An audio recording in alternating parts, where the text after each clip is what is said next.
तो my dear student, आपके Sachin sir special for biology 11th and 12th and NEET के लिए हम आपके लिए लेकर के आए हैं 12th बायोलॉजी के स्पेशल एनसीईआरटी फुल्ली कॉन्सेप्ट के।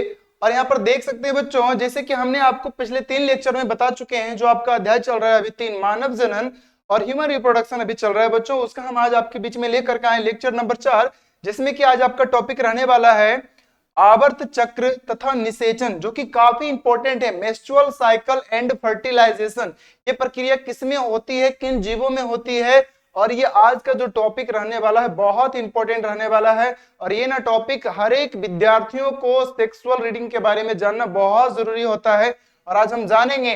बस बने रहिए आप हमारे साथ। और आज के टॉपिक में हम आपको बताने वाले हैं मेंस्ट्रुअल साइकिल अर्थात आवर्त चक्र की प्रक्रिया, जिसे मासिक चक्र के कहते हैं। और हम दूसरी पॉइंट जो पढ़ने वाले वो निषेचन के रूप में पढ़ने वाले हैं। तो चलिए बच्चों, बिना देर किए हम स्टार्ट करते हैं आज की क्लास को।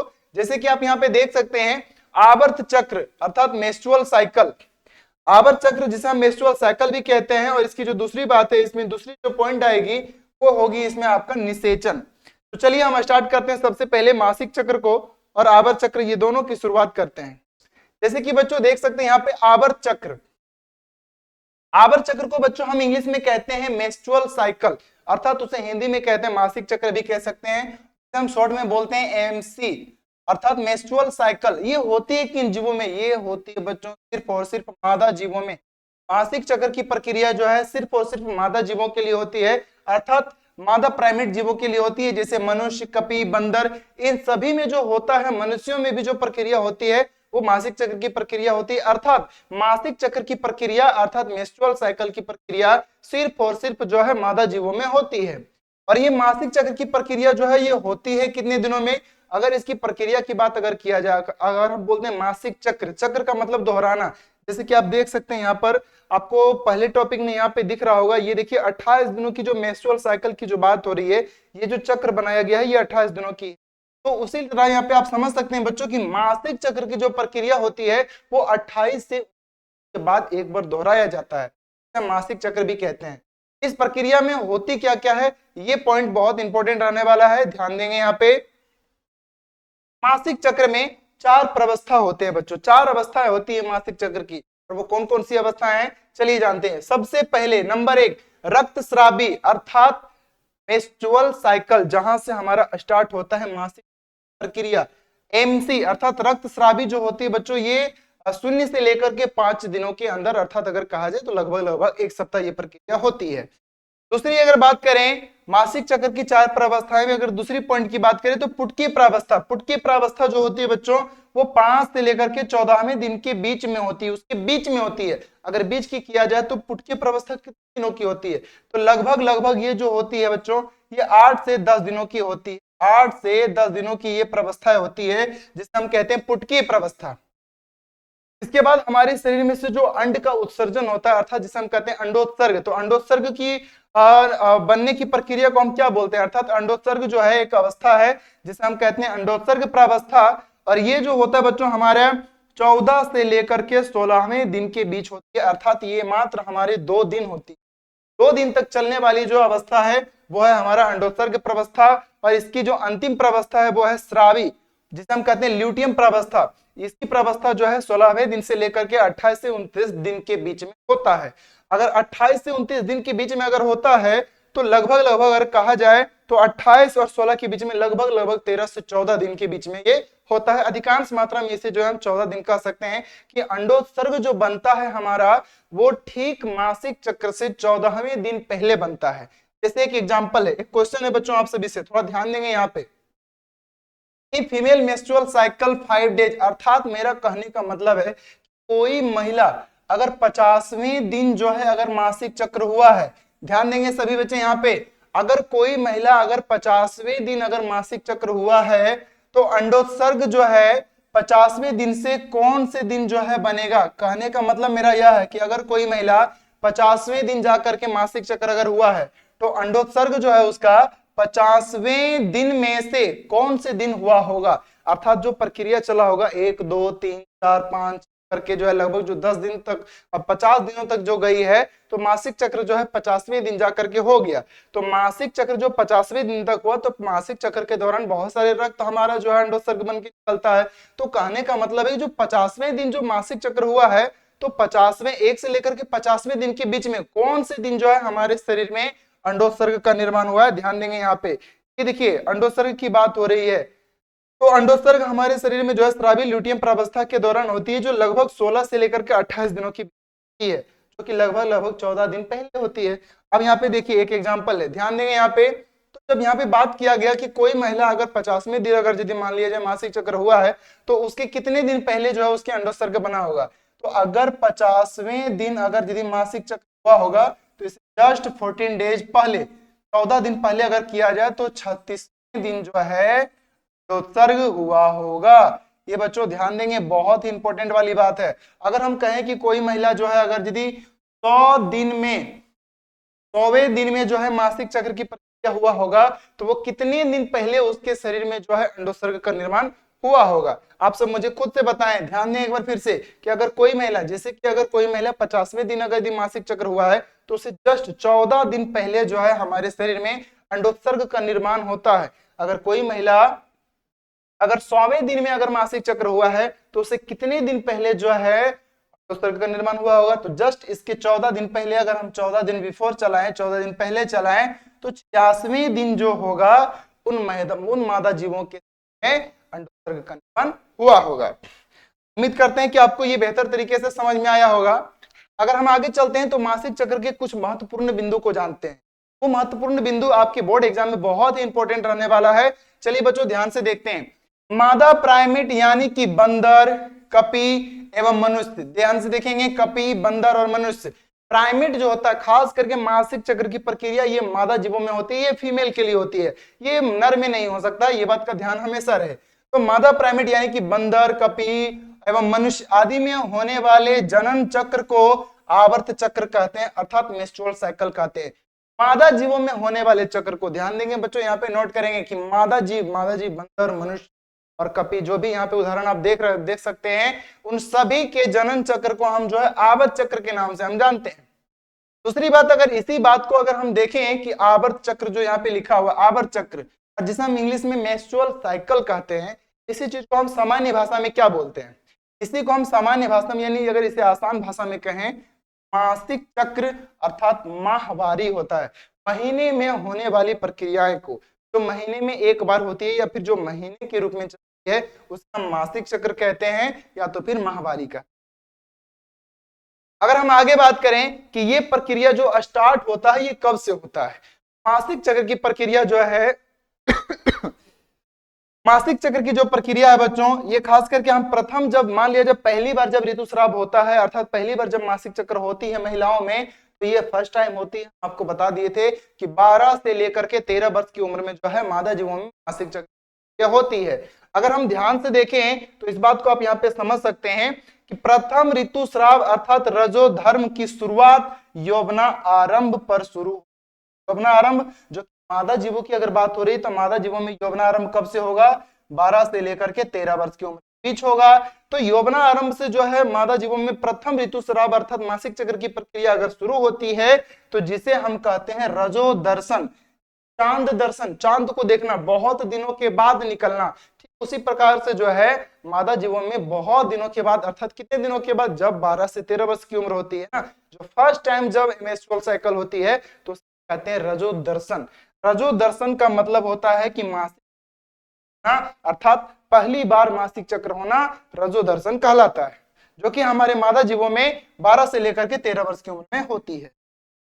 ध्यान रहे बच्चों, अगर हम इसके आगे वाली बात अगर करें तो स्त्रियों में यह आवर्त चक्र प्रायः 28 से 29 दिनों की अवधि के बाद दोहराया जाता है। यानी कि हर प्रक्रिया ये 28 दिनों के बाद, 28 दिनों के बाद, 28 दिनों के बाद, हर महीने यह एक बार जो है होते रहता है। लेकिन हाँ, इसके बीच में एक ध्यान रखना है बच्चों इस बात को, जो यहाँ पे कहा जा रहा है, स्त्रियों में यह आवर्त चक्र प्रायः 28 से 29 दिन की अवधि के बीच में होता है, और यह हर महीने जो दोहराया जाता है, अर्थात दोहराने की चक्र कहते हैं वे अपने ही समय पे बार बार 28 दिनों में हर बार वो दोहराते रहता है, और इसी अवधि को हम जो है आवर्त चक्र भी कहते हैं। अगर आवर्त चक्र की बात करें तो एक रजो धर्म से दूसरे रजो धर्म के बीच की घटना चक्र को आवर्त चक्र कहते हैं। अर्थात मान लिया जाए कि सबसे पहले अगर ये 28वें दिन अगर ये मासिक चक्र हुआ है, तो अगले 28 दिन जब आएगा ये वापस फिर घूम करके, तो एक 28वां दिन गुजर जाने के बाद दूसरी 28वां दिन जब आएगा, तो ये जो घटना घट रही है, ये जो चक्र चल रहा है, इसी चक्र को हम आवर्त चक्र कहते हैं कि बार बार उसी समय पर जो चक्र को दोहराया जाता है उसे हम आवर्त चक्र कहते हैं। अर्थात अगर बच्चों ये बात अगर किया जाता है अगर इसकी एज के बारे में कि हाँ ये मासिक चक्र जो महिलाओं में होती है ये 12 से 13 वर्ष की उम्र में शुरू होती है, तो महिलाओं में अगर मासिक चक्र की बात करें तो 12 से लेकर के 13 वर्ष की उम्र में जो है ये स्टार्टिंग होती है, जिसे हम रजोदर्शन भी कहते हैं। लेकिन ये समाप्ति कब होती है, तो ये समाप्ति जो होती है 45 से लेकर के 50 वर्ष तक ये समाप्त हो जाता है। 45 से लेकर के 50 वर्ष तक की उम्र में ये ऑटोमेटिक समाप्त हो जाता है, जिसे हम कहते हैं रजोनिवृत्ति। ध्यान देंगे बच्चों, रजोनिवृत्ति। अगर हम यहाँ पे बात करें इस बात को कि अगर महिलाओं में जब सबसे पहले यौवनारंभ के समय में 12 से 13 वर्ष की उम्र में जब फर्स्ट टाइम प्रथम बार जब मासिक चक्र की प्रक्रिया होती है तो उसे हम कहते हैं रजोदर्शन। और यही प्रक्रिया जब जा करके 40 से 45 वर्ष अर्थात अगर हम कह सकते हैं कि 45 से 50 वर्ष की उम्र में जब ये समाप्त हो जाता है ऑटोमेटिक, महिलाओं में चक्र की प्रक्रिया 45 से 50 वर्ष की ऑटोमेटिक समाप्त हो जाती है। और ऑटोमेटिक समाप्त हो जाने के बाद जब मासिक चक्र शुरू होता है तो उसे कहते हैं रजोदर्शन। वही मासिक चक्र जब स्वतः अपने आप जब बंद होता है तो इसे हम कहते हैं रजोनिवृत्ति। अर्थात मासिक चक्र की आना यह कहलाता है रजोदर्शन, मासिक चक्र की प्रक्रिया स्वतः बंद हो जाना यह कहलाता है रजोनिवृत्ति, अर्थात वह पूर्ण रूप से हो चुका है। अगर हम इसके आगे की बात करें तो मासिक चक्र से जुड़े कुछ महत्वपूर्ण बिंदु है उस पर ध्यान देना है, क्योंकि ये आपकी बोर्ड एग्जाम के लिए काफी महत्वपूर्ण रहने वाला है बच्चों। और आप जुड़े रहिए हमारे साथ, आपको हर दिन जो है आपको वीडियो मिलेगा। बीच में थोड़ी सी स्वस्थ रहने के कारण जो है हम आपके बीच में आ पाए, लेकिन हम उम्मीद करते हैं कि आपके बीच में जो है लगातार बने रहेंगे और बस आप मेहनत करते रहिए। चलिए देखते हैं यहाँ पे, यह रक्तस्राव 3 से 5 दिन तक जारी रहता है। जब महिलाओं में मासिक चक्र की प्रक्रिया जब सर्वप्रथम 12 से 13 वर्ष की उम्र में जब शुरू होती है तो उसे रजोदर्शन कहते हैं। तो रजोदर्शन के अंतर्गत जो है 3 से 5 दिनों के अंदर जो है रक्तस्राव होता है। ये रक्तस्राव होता क्या है, क्यों होता है, ये गर्भाशय से इस रक्तस्राव का कारण जो है क्यों होता है, अर्थात गर्भाशय से ये रक्तस्राव होने का रीजन क्या है। वो रीजन है कि गर्भाशय की, ध्यान देंगे यहाँ पे, वो रीजन है बच्चों यहाँ पे कि गर्भाशय की अंतः स्तर जो परत होती है, ये परत और इसकी रक्त वाहिनियों के नष्ट होने से। अब ये होती है कैसे, नष्ट होने से क्या नष्ट होता है बच्चों, चलिए वो हम बताते हैं आपको, ध्यान दीजिएगा। हमने आपको बताया था कि अगर हम मासिक चक्र की बात करें महिलाओं में, ये प्रक्रिया जो होती है खास करके महिलाओं में दोनों तरफ होते हैं, एक जोड़ी है अंडाशय होती है। अब मान लिया जाए इसमें पूरी तरह से अगर अंडाशय अगर भरी हुई, पूरी तरह से मान लिया जाए अगर अंडाशय अगर भरी हुई है, अंडाणु अंडाशय के अंदर होता है, ये बात सही है। अब ये जो परत है आप देख रहे हैं, ये वाला परत, ऊपर की जो फेलोपियन बताया था अर्थात फेलोपियन नालिका, अब ये जो अंडाणु यहाँ पर जितने अंडाणु को आप देख रहे हैं ये क्या होता है, टूट करके ये जो परत है ना, इसी परत के बारे में देखिए कहा जा रहा है, ध्यान से देखिए कि अंतः स्तर परत, यानी कि हमारे अंदर की जो परत होती है वो टूटती है।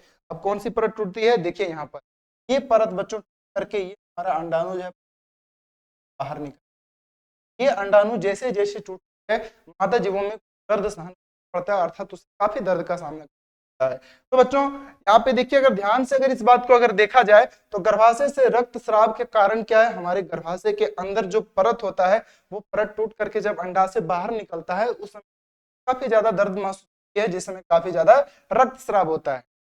अगर हम इसके अगले पॉइंट की बात करें तो जो एक तरल पदार्थ के रूप में धारण करता है और हमारे योनि से बाहर निकलता है। महिलाओं में जो मासिक चक्र होता है वो एक तरल पदार्थ के रूप में बाहर निकलता है योनि के माध्यम से, और रजोधर्म की अनुपस्थिति जो है बच्चों वो गर्भधारण का एक संकेत है। अर्थात एक सबसे महत्वपूर्ण बातें जो है इसमें कि जिस महिलाओं के अंदर अगर मासिक चक्र की प्रक्रिया अगर बंद हो गई तो यह सबसे बड़ी संकेत गर्भधारण का माना जाता है। अर्थात निषेचन के बाद जब कोई नर और मादा आपस में जब युग्मनज करता है, अर्थात अगर उस दौरान अगर मासिक चक्र की प्रक्रिया अगर बंद हो जाता है तो उसका सबसे पहला संकेत माना जाता है कि या तो महिला गर्भवती है या तो उसकी मासिक चक्र में कोई गड़बड़ी है।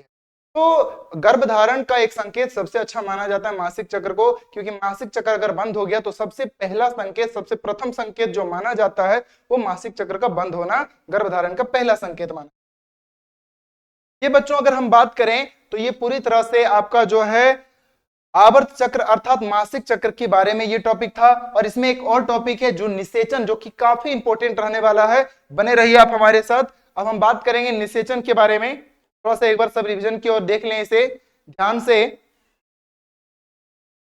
फिर हम बात करने वाले हैं अब निषेचन के बारे में। निषेचन, अब ध्यान देंगे बच्चों निषेचन के बारे में। अगर हम निषेचन की ओर अगर चलें तो बताइए मुझे आप सभी की निषेचन की प्रक्रिया किन जीवों में होती है? निषेचन, अब ध्यान देंगे सभी बच्चे, निषेचन। अब जो टॉपिक होने वाला है वो निषेचन होने वाला है। हम इंग्लिश में कहते हैं बच्चों फर्टिलाइजेशन। फर्टिलाइजेशन, ध्यान देंगे यहाँ पे निषेचन की प्रक्रिया। बताइए आप सभी निषेचन की प्रक्रिया किन जीवों में होती है? निषेचन की प्रक्रिया किन जीवों में होती है? क्या निषेचन की प्रक्रिया में दो जीव भाग लेते हैं? इन सभी कंफ्यूजन को दूर करने के लिए बशर्ते आप ध्यान से यहाँ पे बने रहिए हमारे साथ। अब हम आपको बताने वाले हैं निषेचन की प्रक्रिया के बारे में। तो निषेचन कौन सी प्रक्रिया? निषेचन एक ऐसी प्रक्रिया है जिसमें दो जीव नर एवं मादा आपस में मिलता है, अर्थात जाइगोट बनाता है, उस प्रक्रिया को हम निषेचन कहते हैं। देखिए बच्चों, निषेचन एक ऐसी प्रक्रिया है, ऐसी प्रक्रिया है में दो जीव नर एवं मादा आपस में मिलकर युग्मनज क्रिया के दौरान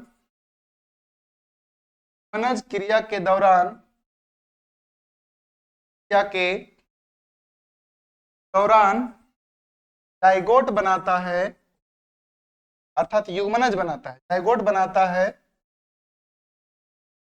बनाता है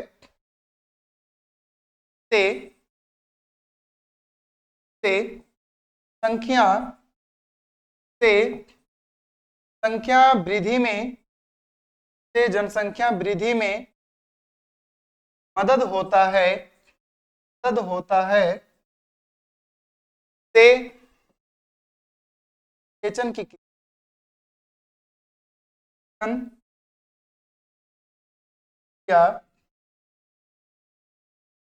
देंगे बच्चों। गर्मी काफी ज्यादा है और हम आपके लिए मेहनत कर रहे हैं, बस इसी मेहनत को आप लगातार करते रहिए बच्चों। एक दिन ये पसीने आपकी कामयाबी का जो है ना के रास्ता तय करें। ध्यान देंगे बच्चों, कहा जाता है कि पानी से नहाने वाले अक्सर अपने लिबास को बदलता है, पानी से नहाने वाले अक्सर अपने लिबास को बदलता है और पसीने से नहाने वाले एक दिन इतिहास को बदलता है। बस इसी जज्बे से लगे रहिए, एक दिन इतिहास आपको बदलना है। ध्यान देंगे बच्चों, निषेचन के ऊपर अगर हम बात करें तो निषेचन एक ऐसी प्रक्रिया है जिसमें दो जीव नर एवं मादा आपस में मिलकर एक नए संतति का निर्माण करता है। ध्यान देंगे बच्चों, जब दो जीव आपस में मिलकर एक नए संतति का निर्माण करता है, कैसे? ध्यान से, निषेचन एक ऐसी प्रक्रिया है जिसमें दो जीव नर एवं मादा आपस में मिलकर युग्मनज बनाता है सबसे पहले, और युग्मनज क्रिया के दौरान जाइगोट अर्थात युग्मनज बनना, और युग्मनज बनाता है जिससे जनसंख्या वृद्धि में मदद होता है। तो संख्या वृद्धि होगा कैसे? अर्थात जब नर और मादा आपस में मिलकर जब युग्मनज बनाता है तो युग्मनज क्रिया के दौरान जब नए संतति का निर्माण होता है, हम उस प्रक्रिया को निषेचन अर्थात फर्टिलाइजेशन कहते हैं। अब चलिए बच्चों ध्यान से देखेंगे हम इसके आगे वाली प्रक्रिया को। सबसे पहले अगर हम बात करें निषेचन, तो बच्चों निषेचन की प्रक्रिया में दो जीव भाग लेता है, ये बात सत्य है। एक लेता है नर और दूसरा जो लेता है ये लेता है मादा। दोनों में देखिए कुछ डिफरेंट होगा। हम ये दोनों के बीच में निषेचन की प्रक्रिया कराने वाले हैं और ये टॉपिक बहुत इंपॉर्टेंट टॉपिक रहने वाला है। ध्यान से देखेंगे, यहाँ पे एक नर हो गया जिसे हम मेल कहते हैं और एक हो गया आपका फीमेल, हम मादा कहते हैं। अब बच्चों देखेंगे नर और मादा में कुछ कंडीशन है जो दोनों में कुछ एक समान होती है। क्या एक समान होती है? देखिए नर में कुछ ऐसी चीजें हैं जो होती है और मादा में भी होती है। सबसे पहले एक होता है ऑटोसोमल, ऑटोसोमल, ध्यान देंगे बच्चों, और एक होता है ओलोसोमल, एक होता है ओलोसोमल, ओलोसोमल। जब ये दो चीजें, कुछ कंडीशन ऐसे हैं जो नर और मादा में बिल्कुल एक समान होते हैं। जब नर में ऑटोसोमल और ओलोसोमल दोनों होता है तो मादा में भी, नर में भी एक समान होते हैं। इसमें होते हैं ऑटोसोमल, ऑटोसोमल और ओलोसोमल, ध्यान देंगे बच्चों। और ये सभी ना खास करके गुणसूत्र पर निर्भर करता है, बिल्कुल गुणसूत्र पर निर्भर करता है। और नर और मादा के बीच में देखिए निषेचन की जब प्रक्रिया होती है तो होती है किस प्रकार से। अगर हम ये दोनों के बीच में अगर निषेचन की प्रक्रिया अगर कराएं, ध्यान दीजिएगा बच्चों, अगर ये दोनों के बीच में अगर हम फर्टिलाइजेशन की क्रिया अगर कराएं तो किस प्रकार से होगा। जब नर और मादा आपस में जब मिल, जब युग्मनज बनाता है तो उस दौरान जो है कुछ है नर का और कुछ गुणसूत्र पिता का। और किस प्रकार से देखिए होता है एक्सचेंज, ध्यान देंगे बच्चों। अगर कहा जाए तो मनुष्य में गुणसूत्रों की संख्या होती है 46। मनुष्य में गुणसूत्रों की संख्या जो होती है बच्चों वो होता है 46। और अब देखेंगे नर के जो ऑटोसोमल है इसमें जो गुणसूत्रों की संख्या है ये होती है बच्चों 4 अर्थात 44। और ऑटोसोमल में गुणसूत्रों की संख्या होती है 2। कंडीशन क्या है कि नर में ऑटोसोमल और ओलोसोमल में, नर के ऑटोसोमल में 44 तो महिलाओं के भी ऑटोसोमल में गुणसूत्र होती है 44। और जब नर के पास, जब ओलोसोमल के पास जब 2 गुणसूत्र है तो मादा के भी पास जो ओलोसोमल में 2 गुणसूत्र एक समान होगा। अगर हम नर की बात करें तो ऑटोसोमल में 44 और ओलोसोमल में जो है हो गया 2, तो 44 और 2 मिलकर के हो जाता है 46। 44 रहता है ऑटोसोमल के पास और 2 वो रहता है ओलोसोमल के पास। वही कंडीशन यहाँ पे मादा जीवों में भी होती है कि ऑटोसोमल होता है महिलाओं में भी 44 और ओलोसोमल में भी होता है 2। अगर यहां तक अगर देखा जाए तो नर और मादा के ऑटोसोमल और ओलोसोमल में बिल्कुल एक समान कंडीशन है। यही रीजन है कि महिलाओं का जो है, अगर मान लिया जाए किडनी पुरुषों में लगा दीजिए, महिलाओं की जो है फेफड़ा पुरुषों में लगा दीजिए तो कुछ नहीं होगा, क्योंकि लगभग नर और मादा के 95% जो है शारीरिक आकार लगभग एक समान होते हैं, सिर्फ और सिर्फ लिंग को छोड़ करके। अगर अब यहां पर हम बात करें लिंग को छोड़ करके तो ऑटोसोमल, ओलोसोमल ये सब काम क्या करता है, ध्यान से देखिए। ऑटोसोमल का काम है बच्चों हमारे शरीर, अब शरीर का निर्माण करना। ये देखिए शरीर का निर्माण करता है, ध्यान दीजिए, शरीर को बनाता है या फिर निर्माण करता है, अब जो भी कहिए, शरीर का निर्माण करता है या फिर शरीर को बनाता है। अगर ये शरीर का निर्माण करता है या बनाता है तो यही काम महिलाओं में भी करेगा, ये सेम टू सेम।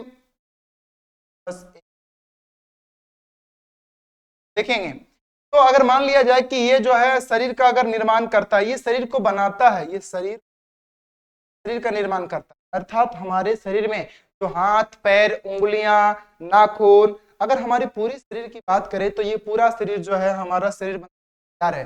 तो वही ऑटोसोमल जो है महिलाओं में भी करेगा, अर्थात महिलाओं के भी ऑटोसोमल शरीर का कर देगा, सिर्फ किसको छोड़ करके, जाति को छोड़ करके, लिंग को छोड़ करके। अब देखिए ये ओलोसोमल करता क्या है, ये लिंग को बनाता है, अर्थात ये जाति का, अर्थात ये लिंग का निर्धारण करता है बच्चों, हमेशा याद रखें लिंग का निर्धारण करता है। और ये भी यहाँ पे याद रखेंगे आप, महिलाओं के भी ओलोसोमल लिंग का ही निर्धारण करता है, लिंग का निर्धारण करता है। अब यहाँ पे ये पॉइंट जो रहने वाला है बहुत इंपॉर्टेंट रहने वाला है। अर्थात अगर देखिए अगर नर और मादा जब आपस में जब युग्मन क्रिया करेगा और जब निषेचन की क्रिया में जब दोनों जीव भाग लेता है तो पुरुषों और महिलाओं जब दोनों आपस में मिलता है तो अपना आधा आधा गुणसूत्र देता है, जिस प्रक्रिया को हम कहते हैं अर्ध गुणसूत्री। अर्थात जो है देखिए यहाँ पे ध्यान देंगे बच्चों, यहाँ पे सभी बच्चे,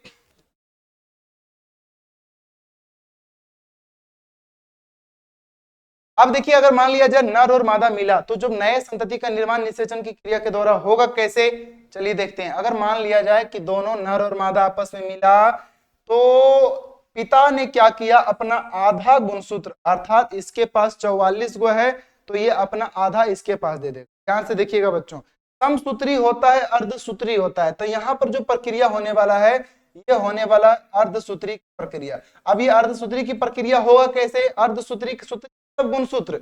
अब यहाँ पे ध्यान देंगे, नर और मादा जब आपस में मिलकर नए संतति का निर्माण करता है तो वो अर्धसूत्री प्रक्रिया के द्वारा करता है।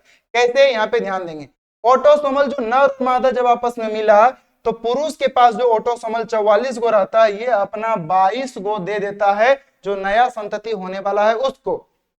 जब पुरुष दे देता है तब ये महिला को कहती है हम तो अपना आधा दे दिए, अब आधा तुम भी अपना दो। तो जब पुरुष अपना ऑटोसोमल 44 में से जब आधा दिया तो महिला भी अपना ऑटोसोमल 44 को में से 22 को आधा इसके पास दे देगा। तो 22 और 22 कितना हो गया? 44। अर्थात 44 किसकी संख्या होती है? ऑटोसोमल की। तो ऑटोसोमल का काम क्या है? शरीर का निर्माण करना। अर्थात जो नए शिशु जो जन्म लेने वाला है उसके पास भी ऑटोसोमल की संख्या कितनी हो गई? 44। अर्थात उसका भी शरीर बन करके तैयार है, नाक, कान, आंख, मुंह, दांत, हाथ, पैर, आंख, नाखून, बाल सब बन के तैयार। अब क्या बचा? सिर्फ और सिर्फ बचा उसका लिंग, क्योंकि 44 तो ऑटोसोमल कंप्लीट हो गया नए कानूनों में। अब बचा लास्ट जो है इसकी लिंग, अर्थात इसकी जाति क्या होगा? तो वो जाति निर्भर करेगा हमारे ओलोसोमल पर। अब ओलोसोमल क्या करेगा? पिता के पास 2 गो गुणसूत्र होता है, एक्स और वाई, और महिला के जो ओलोसोमल होता है उसके पास जो गुणसूत्र होता है 2 गो, वो होता है एक्स और एक्स। अब नर क्या करेगा? ध्यान देंगे, यहाँ पे 44 गुणसूत्र ऑटोमेटिक पहले से हो चुका है। महिला के जो ओलोसोमल है इस बेचारी के पास पहले से भी एक गुणसूत्र है। अगर ये वाला दे चाहे ये वाला दे, इसके पास तो एक से गुणसूत्र है, ये तो कुछ कर नहीं सकता है। अब गुणसूत्र निर्भर करेगा तो सिर्फ और सिर्फ करेगा पिता के गुणसूत्र पर। अगर ये एक्स भेजा तो लड़की, वाई भेजा तो लड़का। तो मान लिया जाए माँ के पास जो गुणसूत्र है वो तो एक्स है, तो ये अपना एक्स यहां से दे दिया। अब एक तो बचा ओलोसोमल किसके पास? पुरुष वाला, यानी कि नर पिता वाला बचा। तो पिता के पास जो गुणसूत्र है वो है एक्स और वाई। अगर पिता अपना यहां से एक्स गुणसूत्र अगर भेजता है 44 और यहां पर आ गया 2 गो, हो जाएगा 46। तो एक्स और एक्स अगर गुणसूत्र मिला तो हो जाएगा लड़की, यहां पे जन्म लेगा लड़की। ध्यान देंगे यहाँ पे। और अगर यदि कहीं लड़की के पास तो एक्स गुणसूत्र है, माँ के पास वो तो एक्स भेजा, अगर कहीं ये जो पिता है ये अगर अपना वाई गुणसूत्र अगर भेज दिया, एक्स और वाई भेज दिया, तो 44 यहां से पहले और 2 यहां से आएगा, तब जन्म लेगा लड़का। अर्थात इस प्रकार से कुछ लिंग का निर्धारण होता है निषेचन क्रिया के दौरान। निषेचन क्रिया के दौरान जो है 2 जीव आपस में भाग लेता है, नर और मादा, और जब दोनों आपस में मिलता है तो वो प्रक्रिया जो है अर्धसूत्री प्रक्रिया कहलाता है। अर्धसूत्री प्रक्रिया में जो है आपने देखा कि नर के पास जो ऑटोसोमल है, मादा के पास जो ऑटोसोमल है, इन्होंने अपना आधा दिया, इन्होंने अपना आधा दिया, अर्थात आधा आधा गुणसूत्र देना अर्धसूत्री विभाजन कहलाता है। और इस पिता के पास भी ओलोसोमल के पास 2 गुणसूत्र है और महिलाओं के भी पास 2 गुणसूत्र है, तो इसके पास तो एक्स एक्स है, ये कोई भी देगा तो एक्स ही देगी। और इसके पास जो है पिता के पास जो एक्स और वाई है, अगर ये एक्स दिया तो लड़की, वाई दिया तो लड़का। तो कुछ इस प्रकार से जो है लिंग का निर्धारण होता है बच्चों। ये था आपका निषेचन की प्रक्रिया। और आगे हमने आपको बता दिया ये दोनों प्रक्रिया, मासिक चक्र और निषेचन। तो उम्मीद करते हैं बच्चों कि आपको ये बेहतर तरीके से समझ में आया होगा। एक बार फिर से वीडियो को ध्यान से देखें, निषेचन और आवर्त चक्र से आपका एक भी क्वेश्चन नहीं छूटेगा। हम उम्मीद करते हैं आप बेहतर तैयारी कीजिए, मन से लगे रहिए। आपके लिए हम मेहनत करने के लिए दिन रात तैयार है, बस इसी जुनून के साथ पढ़ते रहिए। मिलते हैं बहुत जल्द ही एक नए वीडियो के साथ, तब तक के लिए बहुत बहुत धन्यवाद।